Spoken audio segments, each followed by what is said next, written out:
গাজীপুর ৩৯ নং ওয়ার্ডের প্রধানমন্ত্রীর নির্দেশে আবারও এক গৃহহীনকে ঘর করে দিলেন গাজীপুর মহানগর আওয়ামী যুবলীগের আহ্বায়ক কামরুল আহসান সরকার রাসেল।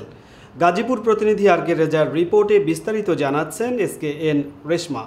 নগরের ৩৯ নং ওয়ার্ডে এক গৃহ প্রদান অনুষ্ঠানের আয়োজন করা হয়।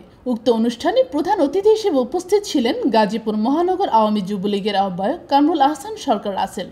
অনুষ্ঠানটি সঞ্চালনা করেন গাজীপুর মহানগর আওয়ামী যুবলীগের আহ্বায়ক সদস্য আবুল কালাম আজাদ আলম। এছাড়াও বিশেষ অতিথি হিসেবে উপস্থিত ছিলেন ৩৮ নং ওয়ার্ড থেকে বারবার নির্বাচিত কাউন্সিলর হাজী মনিরুজ্জামান মনির। এছাড়াও উক্ত অনুষ্ঠানে প্রাণবন্ত করেন ৩৮ ও ৩৯ নং ওয়ার্ডের আওয়ামী লীগ, যুবলীগ এবং বিভিন্ন অঙ্গ সহযোগী সংগঠনের নেতাকর্মীরা। প্রধান অতিথির বক্তব্যে গাজীপুর মহানগর যুবলীগের আহ্বায়ক কামরুল আহসান সরকার রাসেল বলেন, আমি কোনো জনপ্রতিনিধি হতে চাই না, আর জনপ্রতিনিধি না হলেই যে ঘর করে দিতে পারবে না এমন কোনো কথা নেই। জনপ্রতিনিধি না হয়েও মানুষের পাশে দাঁড়ানো যায়।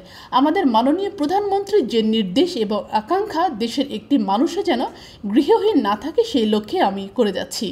এই গৃহহীন কাজীমুদ্দিন ভাইকে আমি একটা ঘর করে দিতে পেরেছি, এতে আমি আনন্দিত। আমি আরও আনন্দিত সে একজন আওয়ামী কর্মী। আমি একজন আওয়ামী লীগের কর্মী হিসেবে আরেকজন আওয়ামী লীগের কর্মীকে ঘর করে দিতে পেরেছি, এটাই আমার কাছে আনন্দের। একটি সুন্দর ঘর পেয়ে ৩৯ নং ওয়ার্ডের গৃহহীন বাসিন্দা কাজীমুদ্দিন বলেন, এ রাসেল সরকার আমাকে একটি ঘর করে দিয়েছে, এতে আমি খুবই আনন্দিত। আমি খুব কৃতজ্ঞ এবং আল্লাহ রাব্বুল আলামিন তাকে সুস্থ রাখুক এবং ভালো রাখুক এই দোয়া করি। এই গাজীপুরে আরও অনেক প্রভাবশালী এবং ধনী জনপ্রতিনিধি আছে, কেউ তো আমাকে একটি ঘর করে দেয়নি। এই কামরুল আহসান সরকার রাসেল আমাকে ঘর করে দিয়ে আমাকে থাকার একটা জায়গা করে দিয়েছে। আজ আমি আনন্দিত, আজ আমি আত্মতৃপ্ত। পরিশেষে দোয়ার মাধ্যমে অনুষ্ঠানটি সমাপ্ত ঘোষণা করা হয়।